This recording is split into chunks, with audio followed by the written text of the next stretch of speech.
ओम नमो भगवते वासुदेवाय।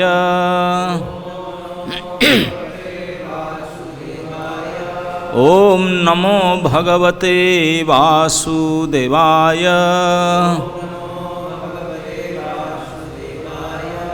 ओम नमो भगवते वासुदेवाय। नारायणं नमस्कृत्य नरं चैव नरोत्तमं देवीं सरस्वतीं व्यासं ततो जयमुदीरये। कृष्णाय वासुदेवाय देवकी नंदनाय च नंदगोपकुमाराय गोविंदाय नमो नमः। श्रीमद्भागवत महापुराण से पाठ, सप्तम स्कंद, पंचम अध्याय, श्लोक संख्या 14। जथा भ्राम्यतयो ब्रह्मन् स्वयं आकर्ष सन्निधो तथा मे भिद्यते चेत चक्रपाणे यदृच्छया। शब्दानुवाद। यथा जिस प्रकार, भ्राम्यति घूमता है, अयः लोह, ब्रह्मन् हे ब्राह्मणों, स्वयं अपने आप, आकर्ष चुंबक के, सन्निधो निकट, तथा उसी तरह मैं मेरी भिद्यते बदलती है, चेतः चेतना, चक्रपाणे हैं चक्रधारी भगवान विष्णु, यदृच्छया केवल उनके इच्छा से।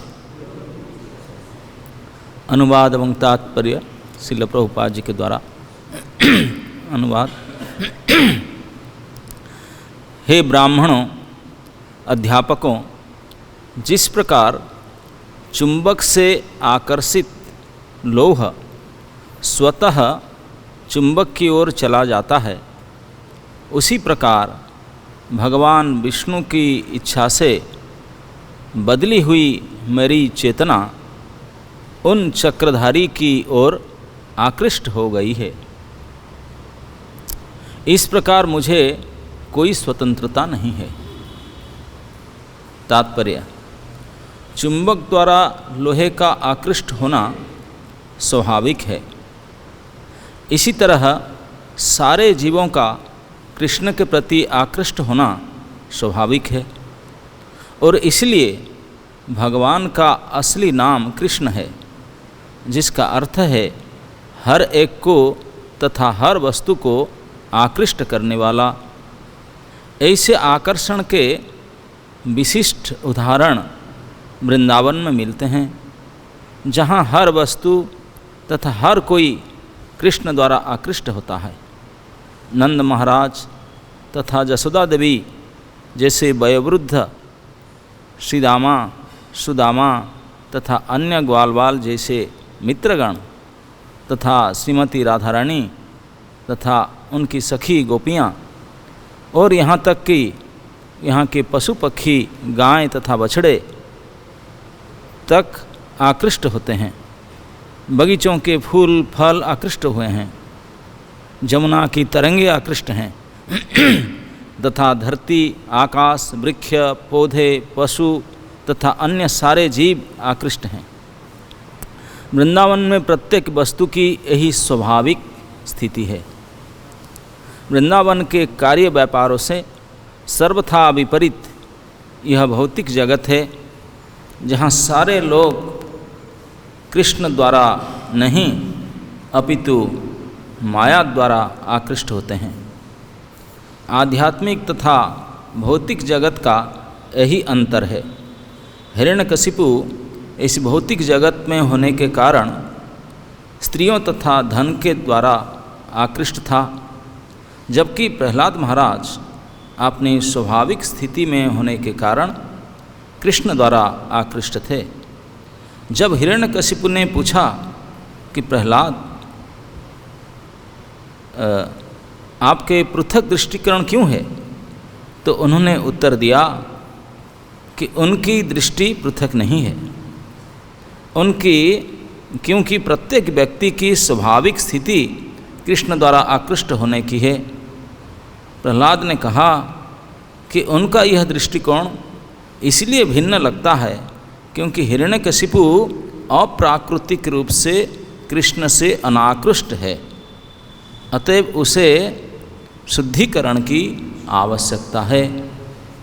ज्यों ही मनुष्य भौतिक कल्मश से शुद्ध हो जाता है तो वह पुनः कृष्ण के प्रति आकृष्ट होता है। सर्वोपाधि विनुर्मुक्तं तत्परत्वेन निर्मलम।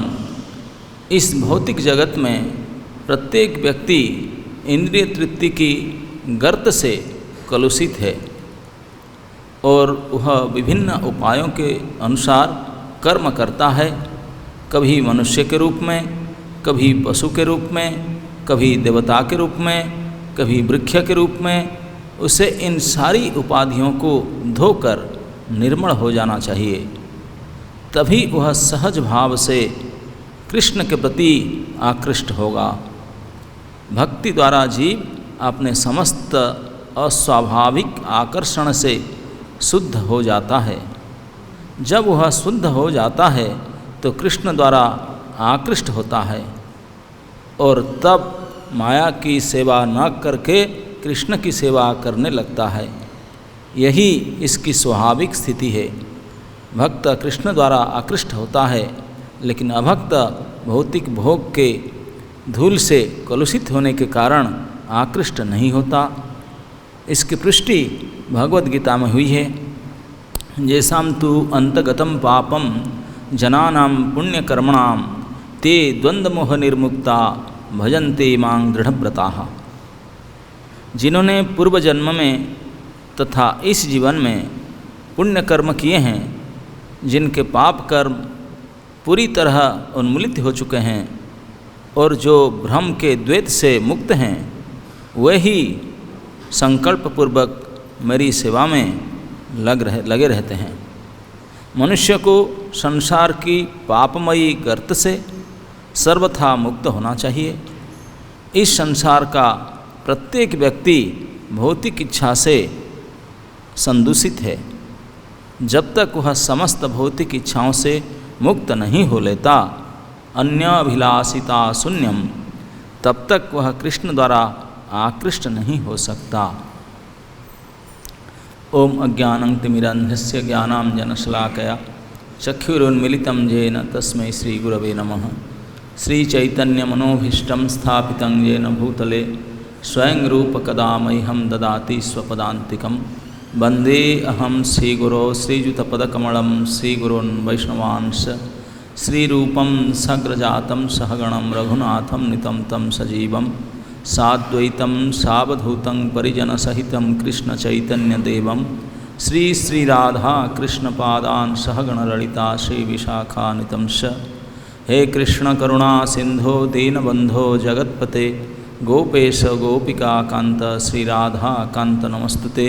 तप्त कांचन गौरांगी श्रीराधे वृंदावनेश्वरी वृषभानुसुते देवी प्रणमामि हरिप्रिये।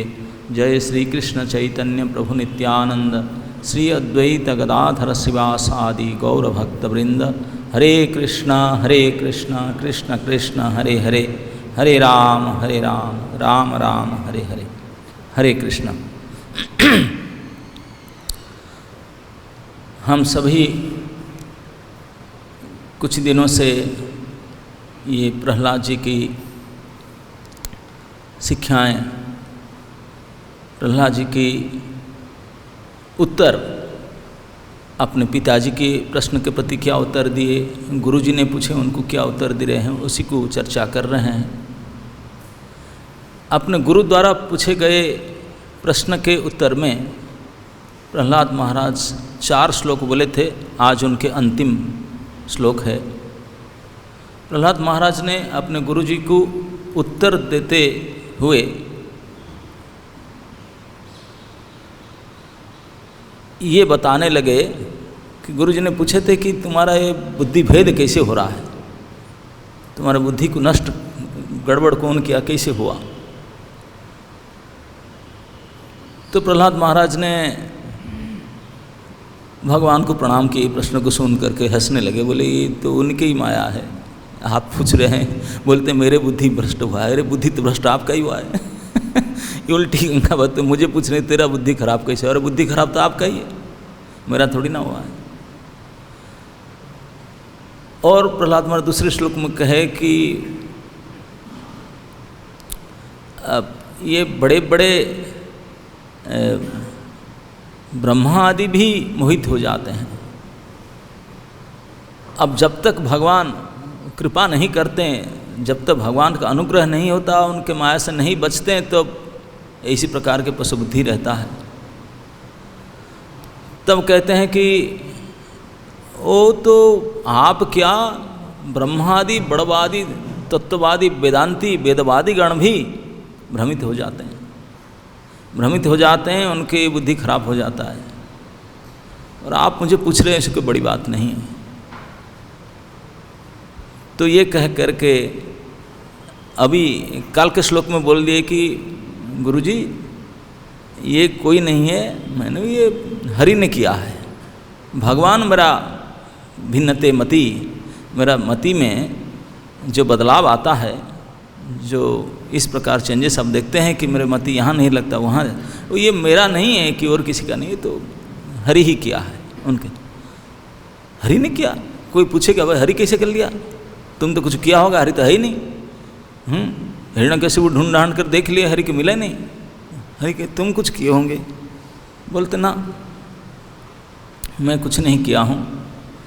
तो आज के श्लोक में आपने उत्तर को पूरा करते हुए, पूर्णाहुति देते हुए एक दृष्टांत देते हैं, उदाहरण के साथ समझाते कहते हैं कि हे ब्राह्मणों, हे गुरुद्वय, इस प्रकार आप समझ नहीं पा रहे कि भगवान कैसे करेंगे, इस प्रकार करते हैं, इसमें दोष किसका है। ये उदाहरण देते हैं, सीधा कहते हैं ब्राह्मण जथा, सबसे पहले श्लोक शुरू कीजिए, जिस प्रकार भ्राम्यति घूमता रहता है, चलता रहता है, चढ़ायमान होता है, कौन न अयम मतलब लोहा। लोहा जिस प्रकार आकर्षित होता है, खींचे जाता है, अपने स्थान से दूसरे स्थान को चला जाता है, कैसे ना चुंबक के आकर्षण से। इसी को कहते हैं कि यथा ब्राह्मणतयोरभन स्वयं आकर्ष सन्निधो। आकर्ष मतलब चुंबक, एकांतमणि चुंबक। चुंबक कोई शक्तिशाली हो कहीं तो लोहा खींचे आएगा, उनके पास बरबस आ जाएगा। तो इसमें किसको दोष देंगे आपने? लोहा क्या कोई दोष है? न चुंबक का क्या दोष है? बोले चुंबक का स्वतः स्वयं अपने आप में गुण है ही है, ये कोई प्रयास करके नहीं, उनका है ही निजत्व। और लोहा का भी अपने ऐसे गुण है कि और किससे खींचेगा नहीं, चुंबक के साथ होने से ही वो खींचेगा, चुंबक के पास होने से ही खींच जाएगा। और चुंबक का भी ऐसे गुण है, कोई लकड़ी फकड़ी दूसरे किसी को खींचेगा नहीं, लोहा पास में आएगा तो खींच लेगा। बोले दोनों का आपस में ये स्वभाव के गुण है। बोला मैं लोहा और हरि है चुंबक। अब इसमें दोष किसका देंगे भाई? लोहा जैसे उनके निकट थोड़ा हुआ तो वो तो खींच लिए। बोले इसमें मैं क्या करूं, मेरा बस नहीं चलता, मैं चाह करके अपने आप को रोक लूं ये संभव नहीं है, अपना कुछ नहीं चलता इधर, वो खींच लेते हैं। खींच कैसे लेते ना, जदृच्छया चक्र पाणी वही है, अपने इच्छा से खींचते हैं, अपने इच्छा से तो इधर खींचे तो उधर खींचे, इधर वो जहाँ मर्जी वो खींचते हैं, उनके मर्जी से। हमारा कुछ नहीं चलता इधर, हमारा इधर कोई स्वतंत्रता नहीं है, पूर्ण रूप से असंतंत्र है, अस्वतंत्र है। वो खींच करके अपनी ओर ले जाते हैं। ये दृष्टांत के साथ बताए।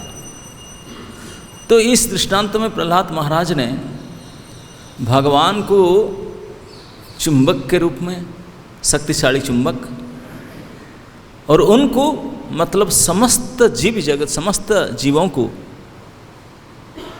लोहे के साथ तुलना दिए। तो प्रभुपाद जी ने अपने तात्पर्य में सबसे पहले लाइन में बात लिखते हैं, मतलब लोहा चुंबक के प्रति जो आकर्षित है ये स्वाभाविक है, ये स्वाभाविक स्थिति है। अगर लोहे पे लोहापन ना हो तो चुंबक के प्रति आकर्षित नहीं होगा, और चुंबक के चुंबकपना ना हो तो ये लोहा को आकर्षित नहीं कर पाएगा। लेकिन अगर चुंबक सही है और लोहा सही है, आप बोलिए ये नेचुरल है, स्वाभाविक है आकर्षित होना, स्वाभाविक है।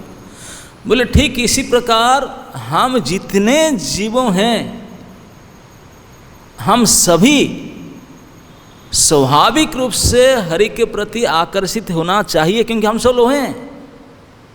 लोहा का ये अपनी स्वभाव है, सहजात गुण है कि चुंबक के पास होने से ही खींचे जाएगा। उनके सामीप्यता, थोड़े से नज़दीक आया तो फिर अपना नहीं जलेगा, वो तो खींचे जाएगा ही जाएगा। केवल थोड़ा उसके रेंज में आना चाहिए। चुंबक का जो रेंज में लोहा आ गया बस, बाकी खींचे जाएगा घूमते फिरते, उनके रेंज में आना है, बस इतना ही है। तो ठीक इसी प्रकार प्रत्येक जीव का अगर भगवान के रेंज में आ गए तो अपने आप को रोक ही नहीं सकते, उनका कुछ चलेगा नहीं, खींचे जाएंगे ही। उसमें किसी को दोष मत दो कि चुंबक का दोष नहीं कि लोहा का दोष नहीं, कि चुंबक का गुण ही है, लोहे को खींचेगा, वह बाकी किसी को थोड़ी ना खींचता। मैं लोहा मैं क्या करूं, लोहा बोलता चुंबक है मैं क्या करूं। ठीक इसी प्रकार की दशा हम सभी के हैं भगवान के साथ, लेकिन हम कोई खींचते नहीं। उल्टी ये भौतिक दशा विषय भोग के प्रति इतने मन लग जाता है, बहुत आरती करके, स्तुति करके, सोला माला करके भी इसी में करते समय भी यही चिंतन होता, करने के बाद भी उसमें लग जाता, इतने भौतिकता में विषय भोग के प्रति। तो कहे हम तो भगवान का अल्टर में जा करके उनको अर्चना करके, श्रृंगार करके, आरती करके आए, तब भी कैसे नहीं है। मोबाइल फिर भी छूटता नहीं हमसे। ये दशा जो मीडिया बोलते हैं कि नहीं, ये कभी कोई लोहा के ऊपर जब भारी रस्ट लगा जाता ना, रस्ट समझते ना, जंक, बहुत मोटे जंक लगा हुआ होगा, तो चुंबक भी क्या करेगा। तो हम लोग सब रस्टेड है, हेवीली रस्टेड, कई जन्मों से कर्म के परत चढ़ाए चढ़ाए चढ़ाए चढ़ाए। अब हरि अपने गुण में है, हम अपने में है, लेकिन बीच में ये प्रकृति के गुणसंगस्य, प्रकृति के गुण के संग के प्रभाव से आकर के इतने बटोर लिए रस्ट, इतने कलंक बटोर अपने ऊपर डाल दिए हैं कि चुंबक भी अपने गुण के द्वारा खींच नहीं पाते, हम भी आकर्षित नहीं हो पाते। इसलिए प्रभुपाद कहते हैं तत्परत्वन निर्मलम, जैसे शुद्ध होगा, निर्मल होगा, रस्ट हट जाए तो फिर बरबस खींच जाएगा, रहा नहीं जा सकता, बरबस खींच जाए। ऐसे निर्मलत्व का उदाहरण देते हुए प्रभुपाद जी ने पहली पैराग्राफ में वृंदावन की वर्णना की। बोले वृंदावन में प्रत्येक प्राणी, केवल जीवित नहीं, जो जड़ वस्तु है, पेड़ पौधे लते पते भी, जमुना के जल भी, वृक्ष लता पशु पक्षी और गोप गोपी गाय बछड़ के तो बात ही छोड़ो, हमेशा कृष्ण गृहीत मानस, वो हर समय उनके जीवन प्राण के सदृश कृष्ण में लगे रहता था मन उनका। तन मनस्का तदाड़ापा तद विदिष्टा तदा, चेष्टा उनके लिए होता है, बात उनके लिए करते हैं, और मन उनके लिए उनमें लगा हुआ है। ये स्थिति था ब्रजवासियों का। अगर कुछ आपस में बातें करेंगे तो उनके विषय में करेंगे, चेष्टा कुछ करेंगे तो उन्हीं के लिए चेष्टा करेंगे। और मन तो इसमें है ही, इसीलिए तो दोनों काम हो रहा है। मन जिसमें लगा, बाकी जब रासलीला के प्रसंग में भगवान ने बांसुरी बजाए, इंडिविजुअल कॉल कर लिए सेल्फ, वो आए, गोपियाँ सब अर्धरात्रि में भागे। भगवान ने बोले देखो ये ठीक नहीं है, अब सब विवाहित स्त्री, वापस जाओ, घर जाओ सब। बड़े उपदेशात्मक बात कहे। तभी एक श्लोक में गोपियाँ कहती है कि हे प्रभु, जब भी आप नहीं थे, हमारा मन आपके हाथ में था, हमारा चित्त हमारा साथ था, तब तक घर में हम गृह कार्य करते थे, कुछ अच्छा हाथ पैर भी काम करते थे घर के काम में। अभी आप हमारे चित्त को ले चुके हैं। बोले आप चित्त को लिए हैं, इसमें आपकी पता नहीं कैसे लेते हैं। बोले स्वाभाविक आप ले लेते हो, हमारा चित्त वो स्वाभाविक आपके पास चला गया, आप ले लिए। त्वयि धृता सब, हमारे प्राण को, बुद्धि को, चेतना को आप ही धारण किया, हमारे पास है ही नहीं। तो हमारे पास नहीं, इसीलिए गोपियाँ मर नहीं पाई। कहते हैं जब इतने दुख था, इतने लंबा समय तक इतने पीड़ित अवस्था में रहे, फिर मर क्यों नहीं गए? बोले मरेंगे, मरने का जो क्रिया उसको कहते हैं शरीर से प्राण निकल जाए तब मृत्यु माना जाए। बोले प्राण उनके पास है ही नहीं, शरीर से निकला कैसे? उनके शरीर में प्राण था नहीं, प्राण तो वहाँ डिपोजिट था। बोले कृष्ण के पास में प्राण था, तो प्राण उनका तय ध्रुता आसव, प्राण तो आप ही धारण किए थे, हमारे पास हम धारण किए ही नहीं थे, हम तो बोले शरीर मात्र धारण किए थे, तो मरेंगे कैसे? रिलीज आप कर नहीं रहे थे। तो बोलते हैं कि प्रभु अभी हमारा ये दशा है, हमारे चित्त को आप धर चुके हैं, बड़े आसानी से हमारे चित्त को आप पकड़ के रखे हैं। हमको हाँ बोल रहे हैं हमको घर जाओ, हम जाने के प्रयास करते हैं ना, हमारा पैर चलता है घर की ओर, आपके चरण से अलग होने के लिए हम पैर राजी नहीं हो रहा है, एक स्टेप भी जाने के लिए तैयार नहीं हो रहा। अगर फिर भी जबरदस्ती करके हम चले जाएं, खींचे कैसे भी कैसे चले जाएं, घर में जाकर क्या करेंगे?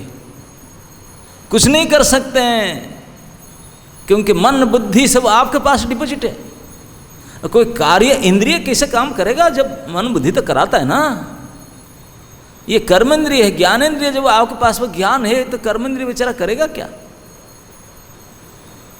कोई पेड़ को कोई कुल्हाड़ी से काट दिया गया, तो कुल्हाड़ी को कोई आकर खूब गाली दे, उनके नाम में कोर्ट केस करे, ये क्या बुद्धिमानी है? कुल्हाड़ी कहे मेरे ऊपर क्यों गर्म दिखाते भैया, मेरा क्या दोष है? मैं तू ही काटा ना, मैं काटा, लेकिन मेरा काटने का बस है क्या? कोई बुद्धिमान व्यक्ति कुल्हाड़ी की दोष देगा?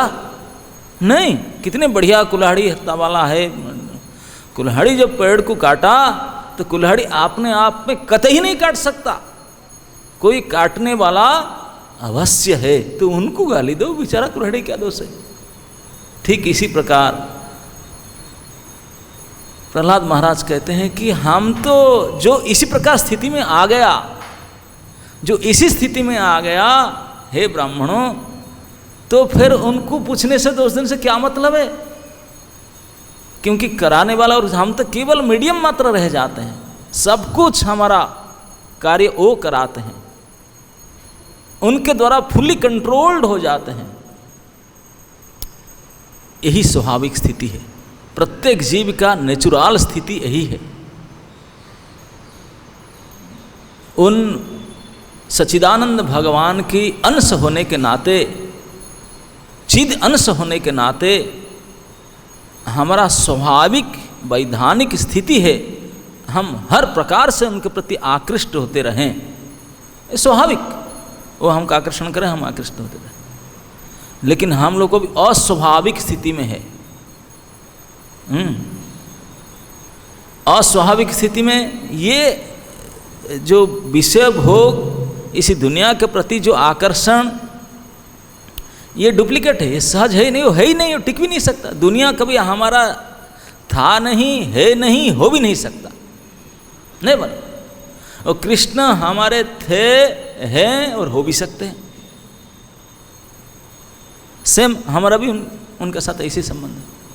लेकिन जो हमारा है ही नहीं, था नहीं और हो भी नहीं सकता, हम उसके प्रति आसक्त हो गए। बोले ये अस्वाभाविक स्थिति, अस्वाभाविक स्थिति, अननेचुरल स्थिति है। स्वाभाविक स्थिति में तो उनके प्रति आकृष्ट होना चाहिए। ये अस्वाभाविक स्थिति क्या है? ये गुण की संग से इतने रष्ट आ चुका है बीच में, जिसके कारण हम अपने नेचुरल स्थिति से, जैसे कोई जल है, पानी है, उनका स्वाभाविक स्थिति है तरलता, नेचुरल प्रॉपर्टी है लिक्विडिटी, तरलता। लेकिन कभी हाई माइनस टेम्परेचर में लिया जाए उसको, तो तरलता छोड़कर कठिनता हो जाएगा, बर्फ हो जाएगा ना, कठिन हो जाएगा, विपरीत धर्म हो जाएगा उसका। तरल भी कठिन हो जाएगा कुछ निमित्त से, ठंडी के कारण उसके धर्म विपरीत हो गया। ये उसका नित्य धर्म नहीं है, ये नैमित्तिक धर्म है। इस निमित्त से वो कठिनता को प्राप्त कर लिया। और जैसे थोड़ा धूप उठे, टेम्परेचर आए, तो कुछ करना नहीं पड़ेगा। बर्फ को पिघलने के लिए आपने कोई प्रयास, तपस्या, कुछ नहीं करना पड़ेगा। अपने आप मेल्ट कर पानी बह जाएगा, पानी अपने आप हो जाएगा, केवल धूप की आवश्यकता। जैसे इस निमित्त ठंडा से थोड़ा बचे तो तुरंत पानी हो जाएगा, अपने नित्य स्थिति में आ जाएगा। तो हम लोग कभी यही अस्वाभाविक स्थिति है, इस विषय वासना से ग्रस्त हो करके हम कृष्ण से बहिर्मुख हुए हैं। यह हमारी अस्वाभाविक स्थिति है, अननेचुरल स्थिति। इसी के लिए हमको निर्मल होना पड़ेगा, ये जो सब रष्ट निकालना पड़ेगा, अनर्थ को निवृत्त करना पड़ेगा। वो भी निवृत्त हम करेंगे क्या? कभी कभी हम सोचते हैं ये हमारा ड्यूटी हम करेंगे। बोले अपना ड्यूटी तू कर कैसे सकता है भैया? तू तो जड़ है, कुल्हाड़ी अपने आप काट कैसे सकता है? बोले ना, वो काटने वाला हाथ में पकड़ेगा तब वो काम करेगा। हम भी अपने कलमश को, अपने अनर्थ को दूर करने के लिए भी नालायक है, ये भी नहीं कर सकते हैं।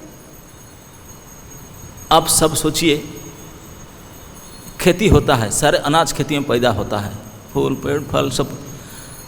तो जो कितने से बढ़िया एक्सपर्ट किसान हो, उसको पता है क्या वो खेती से कैसे पैदा होता है अनाज, इतने दिन में फूल कैसे पैदा होता है, कलर कैसे फल होता है?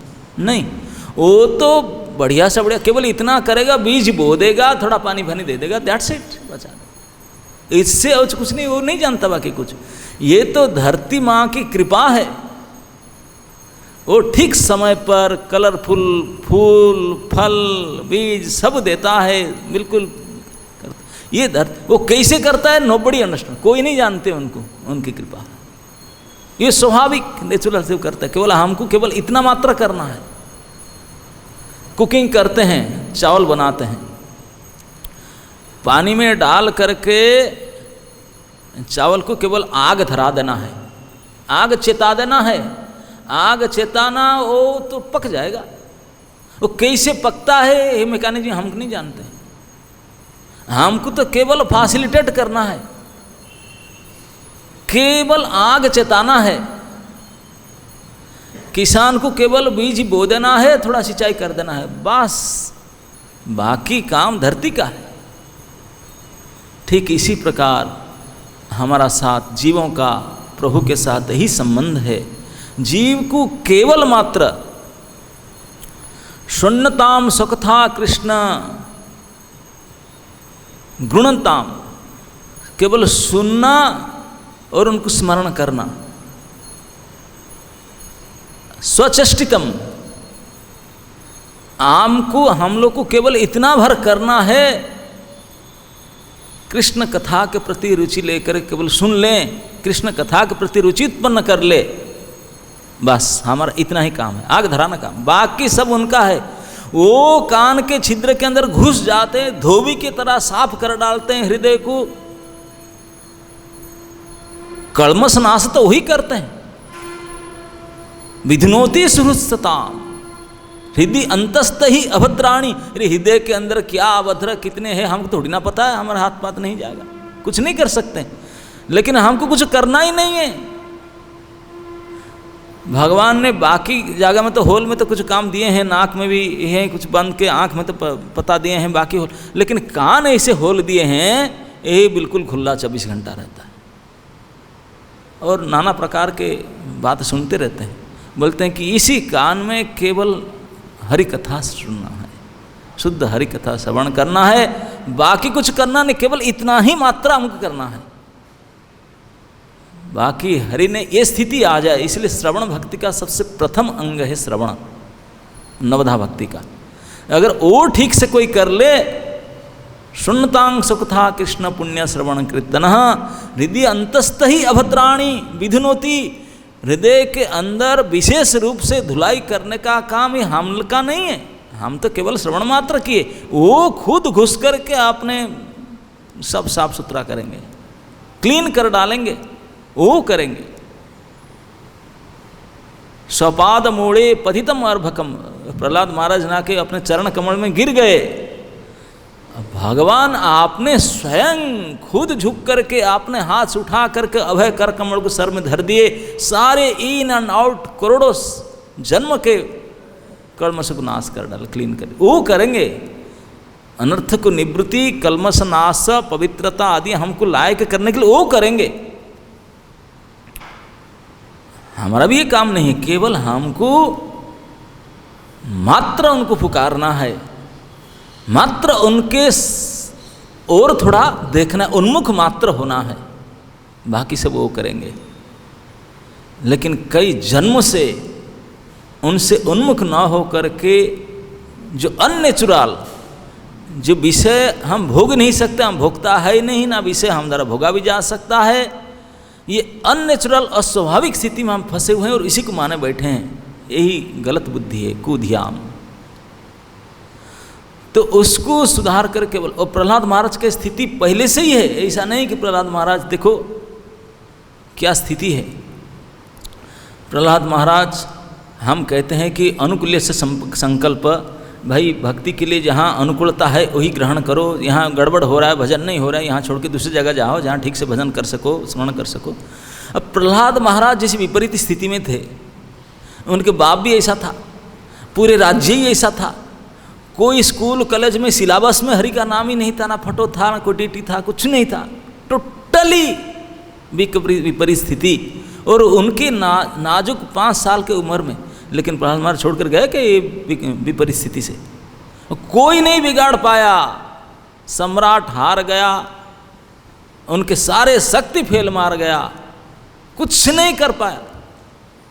प्रहलाद महाराज क्या किए, प्रहलाद का जन्म ही नहीं हुआ था, देवता जो प्रार्थना करे थे भगवान पहले बोल दिए, बोले देवताओं मैं आपके बात समझ रहा हूँ, आपके कष्टों को मैं ठीक ठाक कर दूंगा ना। सर कब करेंगे ना, जब मेरा भक्त के ऊपर द्रोह करेगा ना, मैं कुछ नहीं मानूंगा, नियम नीति ब्रह्मा चाहे कितने भी कंडीशन लगाए सब तोड़ ताड़ के मार डालूंगा उसको ना। सर इसमें प्रमाणित होता है, देवता बोलते हैं, भगवान उनके सामने कहे, बोले मेरे भक्त के ऊपर द्रोह करे, मतलब देवता भी भक्त नहीं होते तो फिर बोलते हम तो भक्त है, फिर हमारा परेशान हो रहे तो ना बोले नहीं, तुम सब मुझे समझ में आ रहा है तुम कष्ट पा रहे हो, लेकिन मेरा भक्त के ऊपर जब कष्ट करेगा, द्रोह करेगा, तब मैं जाकर मार डालूंगा उसको, फिर नहीं सुनूंगा किसी को, चाहे ब्रह्मा हो चाहे शिव हो, कोई नहीं, मैं मार डालूंगा उसको।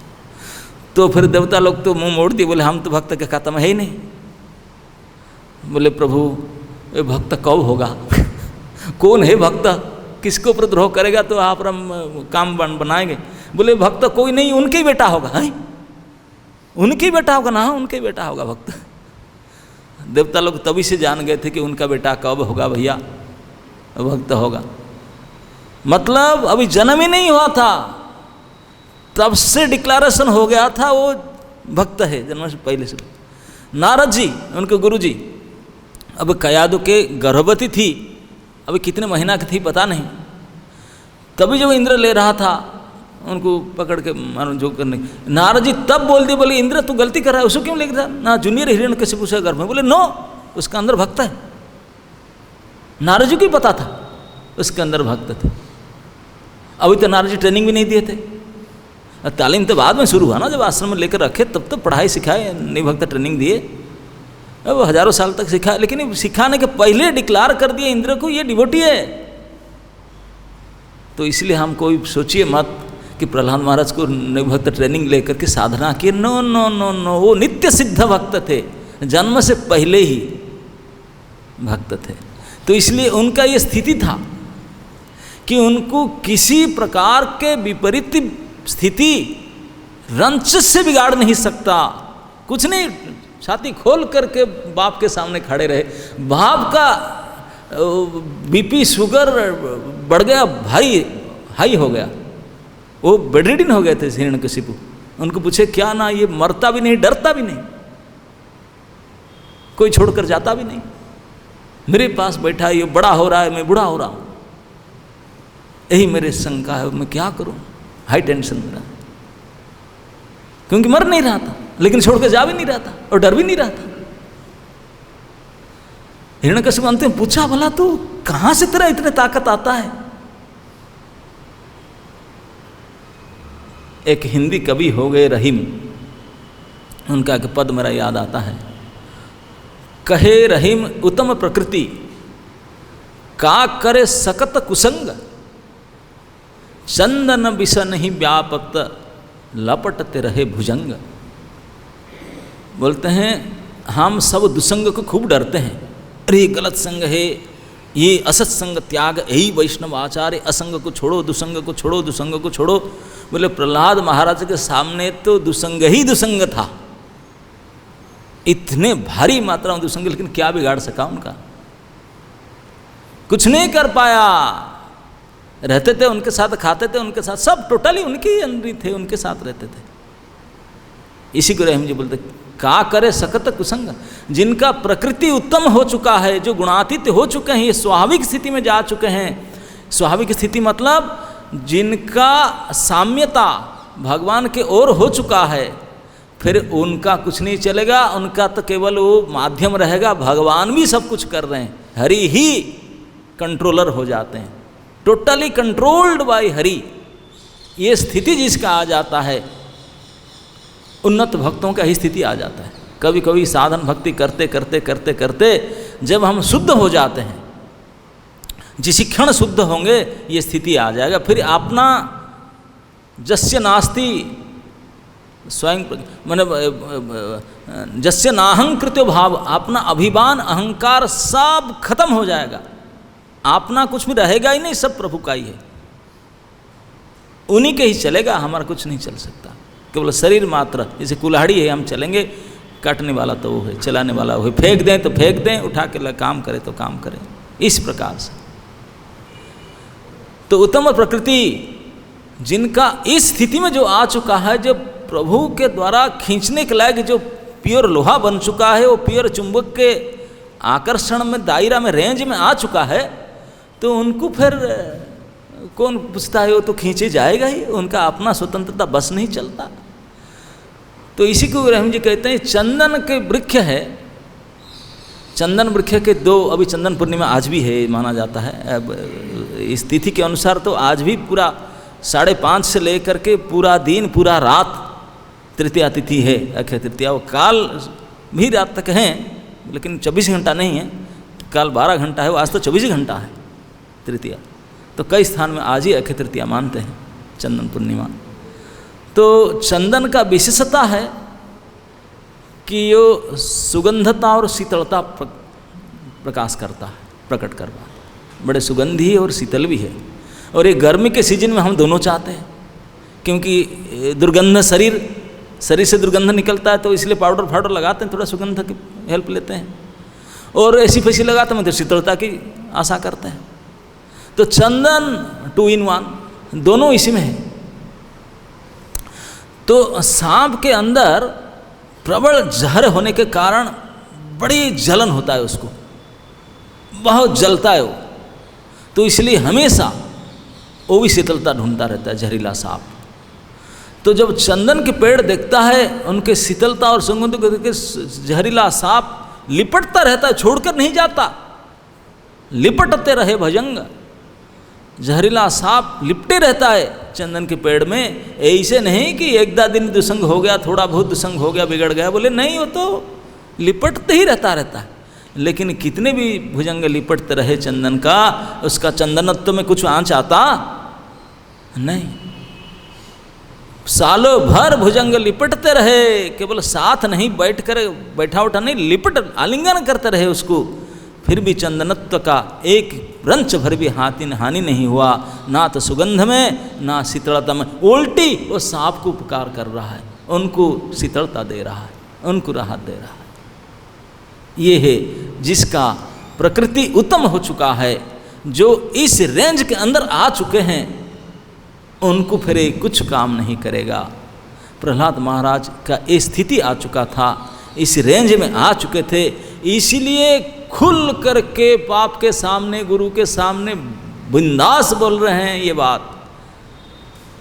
अरे भैया बोल दो भाई, सही बात है, तो किसी ने कुछ किया नहीं, बिल्कुल ऐसे कहते हैं भगवान की बात। नारद जी की बात नहीं कहे, वो जो पूछे कैसे हुआ ना, और नारद जी भी बाद में आए, तो पहले से ही भगवान के प्रति उनके रति मति था, नैसर्गिक की मति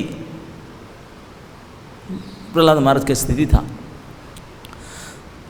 तो जब इस स्थिति में कोई भक्त आ जाता है, ऐसे शुद्ध स्थिति में आ जाता है, तो फिर उनका किसी चीज अपने इंद्रिय की चालना प्रभु की इच्छा से होता है, अपने इच्छा से नहीं होता, नहीं होता। श्रीमन महाप्रभु की लीला में हमें देखते हैं,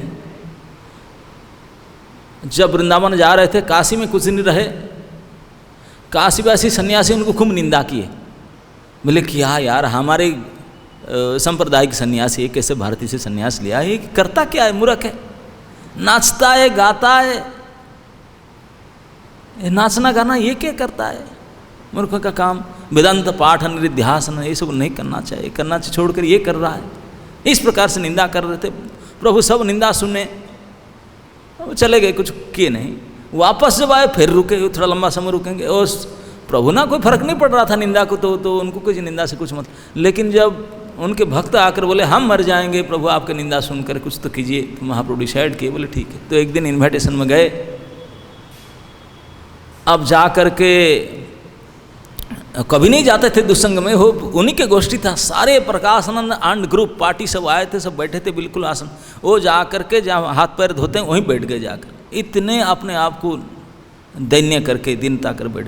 प्रकाशानंद स्वयं उठकर बोले अरे महाशय उठो, हमारे पास बैठो, हमारे सन्यासी है, क्या बात ना, नहीं हमारे हीन संप्रदाय के हीन कार्य कर रहा हूँ, मूर्ख हूँ, आपके साथ बैठने के लायक नहीं। नहीं वोल्टेज बढ़ा देते महाप्रभु, थोड़ा इतने तेज निकल रहा था, बोले नहीं नहीं, आप तो देखने में तो नारायण जैसे लगते हैं, लेकिन काम ऐसे गड़बड़ करता है, क्या बात है, क्यों ऐसा करते हैं।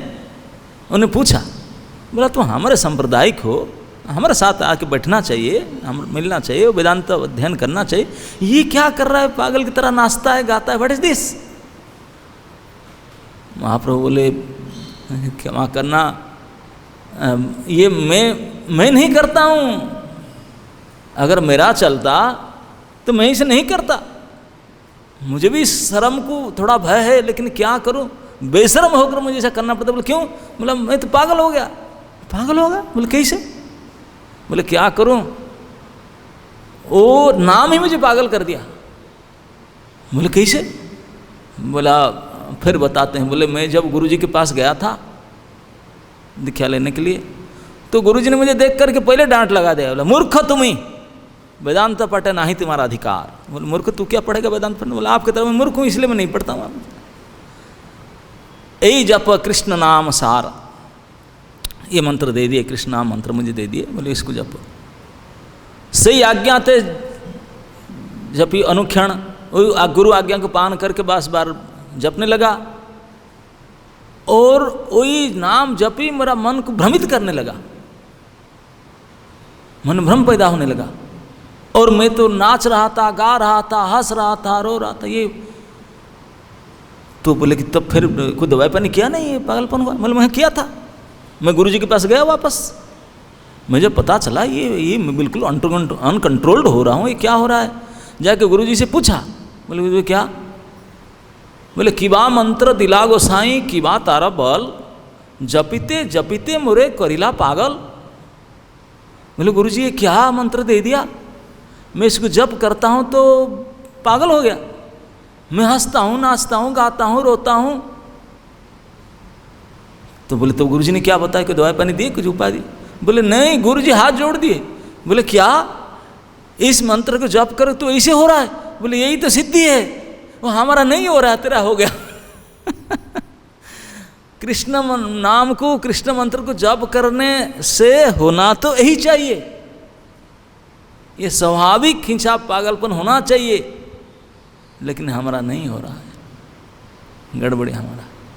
तो बोले ठीक इसी प्रकार बोलते मेरा बस नहीं चलता, ये जो मैं कर रहा हूँ देखते हैं कि रोना गाचना नाचना गाना इत्यादि आदि ये सब मैं नहीं करता हूँ, वो करवाते हैं। कृष्ण नाम कृष्ण एक ही है।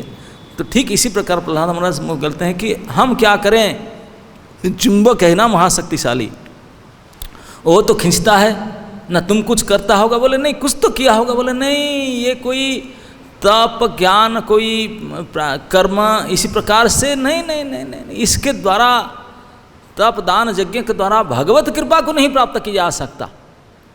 जैसे भक्ति के कारण भक्ति ही है और कोई कारण हो ही नहीं सकता भक्ति का। बहुत चिंता करते हैं भक्ति किस कारण से होता है, भक्ति का कोई कारण नहीं, भक्ति के कारण केवल भक्ति ही है। ठीक इसी प्रकार कृपा के कारण और कुछ नहीं हो सकता, कृपा ही है। महत कृपा बिनो को न कार्य भक्ति नहीं, कृष्ण भक्ति दूरे रहो संसार नहीं खाए। महत कृपा के बिना भक्ति भी कुछ नहीं हो सकता। भगवत कृपा भी भक्त कृपा के अनुगामिनी है, तो कृपा होना चाहिए। इनके ऊपर कृपा हो चुका है, महत कृपा। जिनके ऊपर जो महत्व को आश्रय करके महत कृपा को पा चुके हैं, प्रहलाद महाराज आगे खुलकर इस बात को कहेंगे। नैसांगमति पदरजोभिषेकम, जो ऐसा नहीं किए उनका कैसे होगा गुरुजी पापा जी, करना फॉर्मूला तो यही है, महत कृपा को प्राप्त करना पड़े।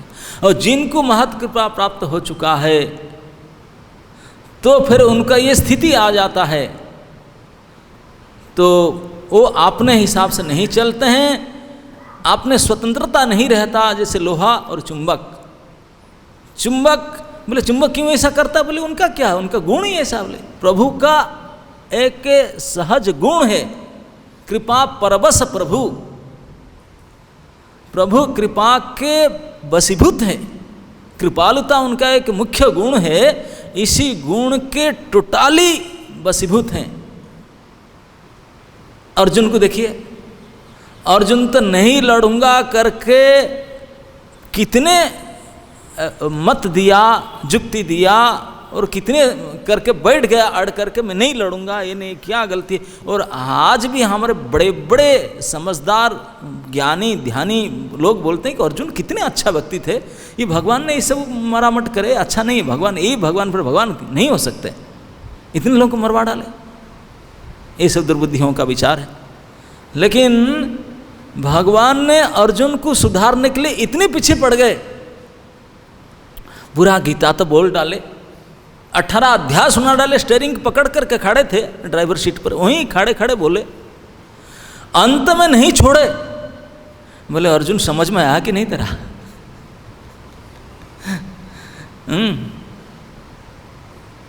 समझ में नहीं आ तो इष्टसी में दृढ़मिति ततो बख्यामिते हितम, सुनु में परमं बचा, मेरे फिर उत्कृष्ट वचन को, परम वचन को दोबारा सुनो, भूय दोबारा मैं बोलता हूँ, वो दोबारा बोलूँ सुनो, पूरा नहीं सुनेगा तो शटकन फिर सुनो, तो समझ में आया कि नहीं। मतलब जब तक हमारा कल्याण नहीं करेंगे कृष्ण पीछा नहीं छोड़ते, इतने कृपालुता उनके अंदर है, भगवान के गुण है कृपा परवश। तो चुंबक अब लोहा के पास में उनके रेंज में आ जाए तो चुंबक रह नहीं सकता खींचे बिना, उसको खींचेगा ही। और लोहा चल के बिना रहने से कैसे चलता है, बोले चलायमान होना उनके इच्छा के यदृच्छया, चक्रपाणी की इच्छा के अनुसार। वो कृष्ण अपने इच्छा से चलाते हैं उनको। सनातन गोस्वामी ऐसे ही कैटेगरी के भक्त थे, शरीर में पूरे कंडुलसा हो गया, सड़ गया शरीर। डिसाइड किए मैं शरीर में क्या, जगन्नाथ दर्शन तो इसे मुझे करना नहीं था, प्रभु के दर्शन करना था, लेकिन ये प्रभु के पास इसे सड़ा हुआ शरीर लेकर कैसे जाऊं, दुर्गंध शरीर को। चलो ठीक है, जब पूरी के आसपास आ गया, रथ यात्रा आऊँगा, मैं सुसाइड कर डालूंगा रथ के नीचे से, काम बन जाएगा मेरा। भगवान अंतर्यामी डांटे सनातन को, डांटे, बोले सनातन देह त्यागे जब ही कृष्ण पाई ताले कोटि देह में झाड़ी। बोले ये तो बहुत ईजी है, ये काम तो मैं कितने कर देता हूँ, ये इतना आसान है कृष्ण प्राप्ति है शरीर छोड़ने से, सुसाइड करने से। नो नो नो, उसके आगे डांटने लगे हरिदास के सामने। बोले हरिदास देखो तो सही, स्वयं प्रभु ऐसे सड़ा हुआ शरीर को सनातन को बोलते हैं, सनातन तुम्हार देह आमार निज धन, your body is my personal property. अरे भाई तुम्हारा पर्सनल प्रॉपर्टी तो बढ़िया से गदरेज आलिमना में रखो, ये सड़ाते हैं ये अपना प्रॉपर्टी, लेकिन उनका मर्जी, मैं जहाँ करूँ, मेरा धन मैं जहाँ करूँ, हु आर यू। ऐसे दशा भक्तों का हो जाता है। जब एक बार भगवान के दायरे में आ जाते हैं तो भगवान हमको चढ़ावे, मरवावे, खिलावे, उपवास करे, कुछ करे, वो मर्जी, वो मजा लेते हैं उनसे, बस हम तो उनके ही होकर के रहना है। यही दशा होता है। नाचना, गाना, रोना, हंसना सब वो कराते हैं, हमारा कुछ नहीं चलता, कुछ नहीं चलता इसमें। इस प्रकार की ये दशा आ जाता है, तो इसी को कहते हैं कि कृष्ण कृपालु है। महाप्रभु सिखा देते हुए कहते हैं कि कृष्ण कृपा करे न यदि कोनो भाग्यवाने, गुरु अंतर्जामी रूपे सिखान आपने।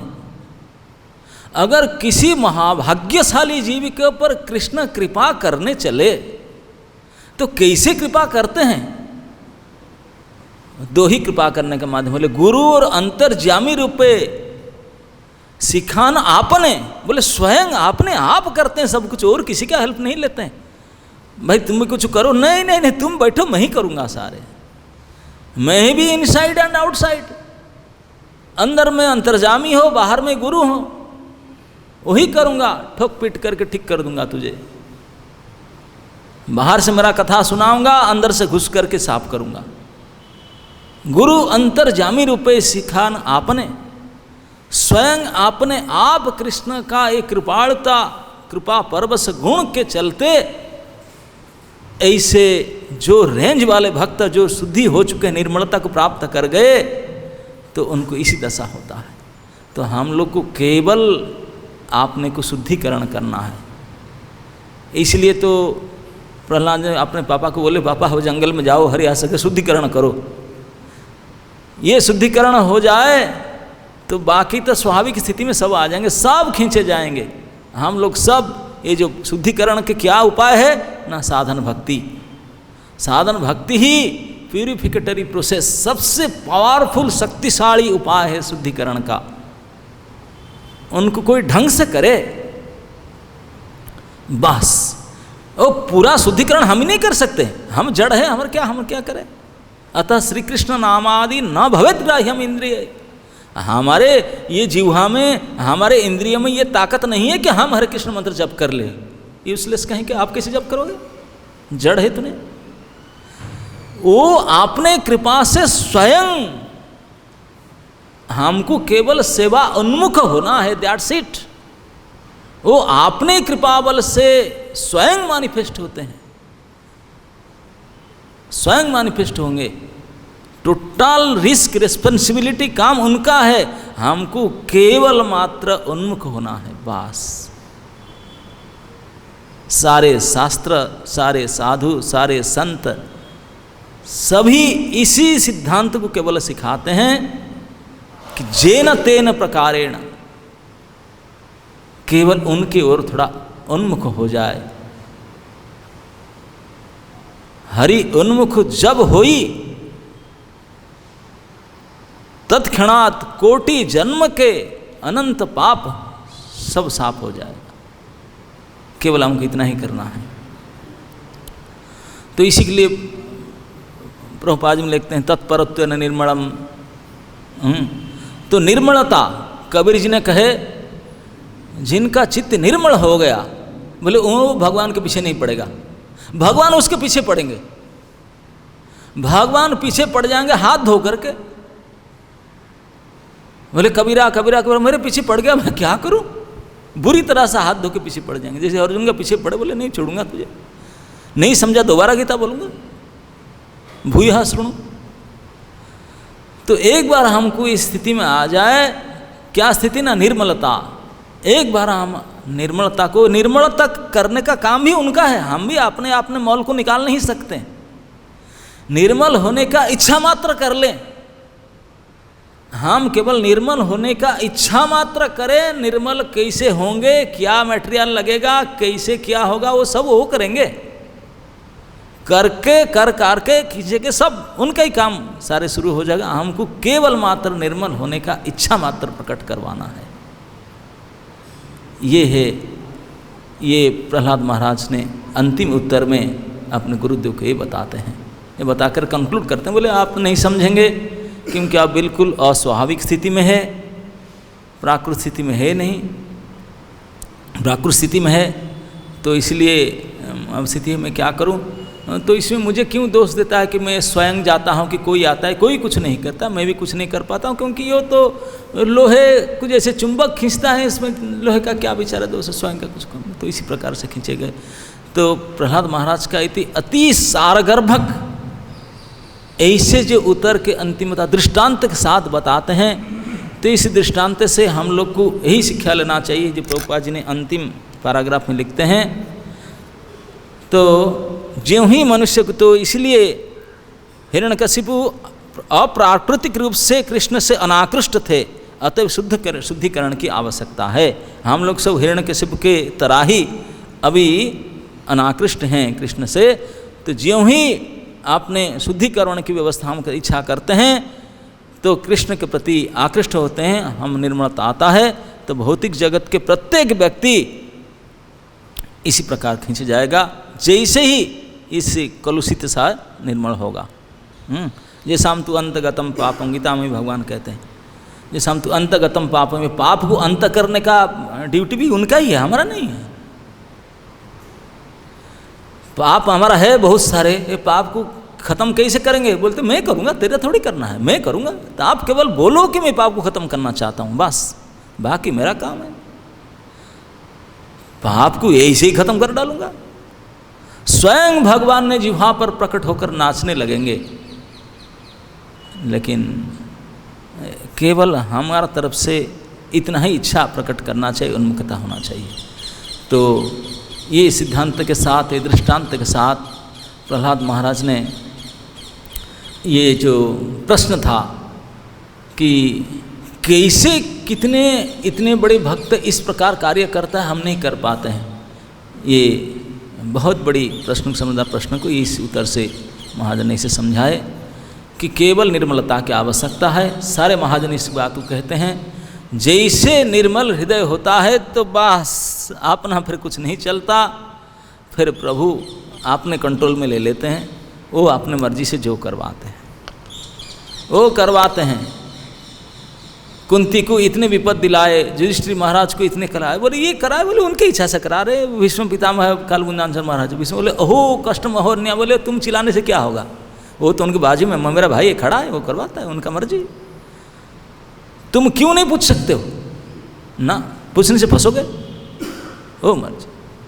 तो ये इसी में जो आनंद है, ये प्रभु का जो प्रभुताई के अंडर में आ जाना, ये है प्रहलाद महाराज इसी बात को समझाते हैं।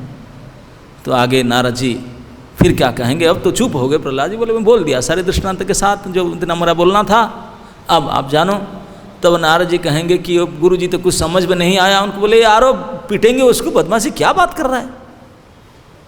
यही से ही हम लोग का स्थिति गुरु जी की तरह बहुत भौतिक योग्यता प्राप्त कर ले, बोले पीटो उसको, ये बेकार बकवास कर रहा है। हरे कृष्ण। श्री प्रहलाद महाराज की, समवेत भक्त। किसी का कोई कमेंट या क्वेश्चन?